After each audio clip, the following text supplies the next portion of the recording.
called Biden president-elect, nor have we called the election. Joining us to discuss is Christian Watson, host of Pensive Politics podcast. Panelists are back, Melanie and Esther Valdez-Clayton. Good to see both of you back here. Melanie Burkholder. I'll start with you here on this, Christian. I'm going to just play a few things for you. Look at the former First Lady's remarks and get your response. Michelle Obama calling for the country to come together by implying Trump voters are pro-lies, pro-hate, pro-chaos, and pro-division. She also posted comments trashing the president by praising the coming return of dignity, competence, and heart to the Oval Office. Christian, does that sound like a unifying speech to you? Why or why not?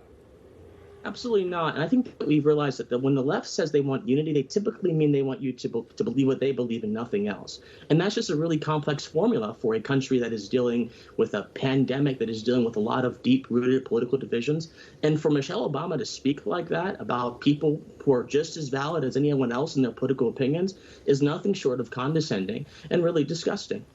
Christian, do you think that she remembers, when she's making these speeches, that she remembers what happened over the summer with the rioting and the looting? If you looked at it, was the left that was organizing these horrible things that were happening in cities across our nation. That's absolutely right. But I think that for Michelle Obama and a lot of these other people, it doesn't matter what reality says because they are so divorced from the effects of their rhetoric. This is why it's easy for her to have these kind of beliefs. I mean, Thomas Sowell said it best. Politicians will often say granular things because guess what? They don't have to feel the effects of it. I think that Michelle Obama is operating in that same headspace, and it's really dangerous for the country, in my opinion. Melanie, I doubled down on that. There were no Trump supporters that ordered any protests that happened that turned violent, by the way. So it's just interesting to read some of her comments here. Some would say she's a bit off base.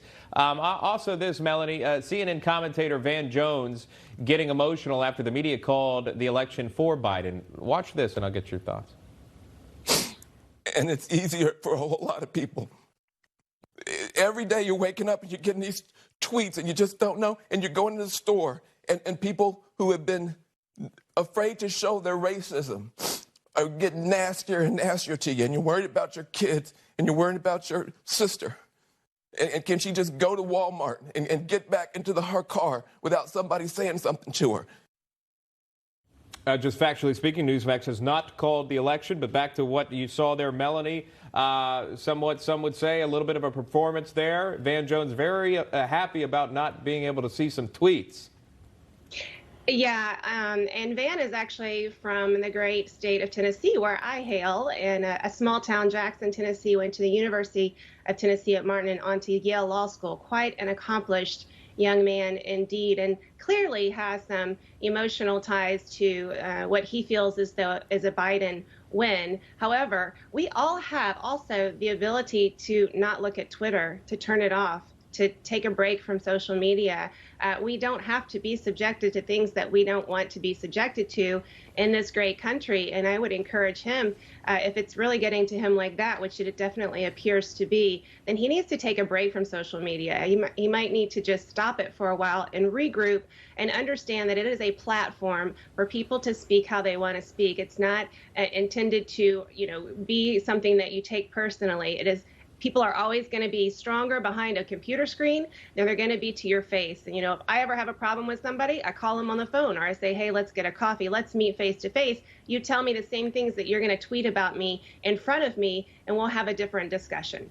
So, I encourage him and other people that may be struggling with this same issue, take a break from social media. You don't have to look at it. It's not the end-all, be-all of everything that is wonderful in this country. The other part, Esther, is the part where it seems as if Van is crying because if racism possibly has ended all of a sudden. What are your thoughts on that? It really makes me wonder where he's been living these last 4 years. If you look at me, I'm a Latina. I have not experienced any spikes in racism these last 4 years because of a Trump administration. I think we're seeing a lot of theatrics and a lack of journalistic integrity and objectivity. This man is a CNN commentator, and he cannot hold it together. If I was able to hold it together for 8 years under the Obama administration, when I did feel that my religious liberties were under attack, that my rights as a woman were under attack, that my culture, my values were under attack repeatedly by an administration that espoused anti-family policies, anti-Latino policies that made me government dependent instead of government independent, I could cry too, and I was able to hold it together as a woman. It's really a bit of theatrics. They want to gaslight Americans and say, we are the party that is ethical, honest, and upright and have the moral playing field.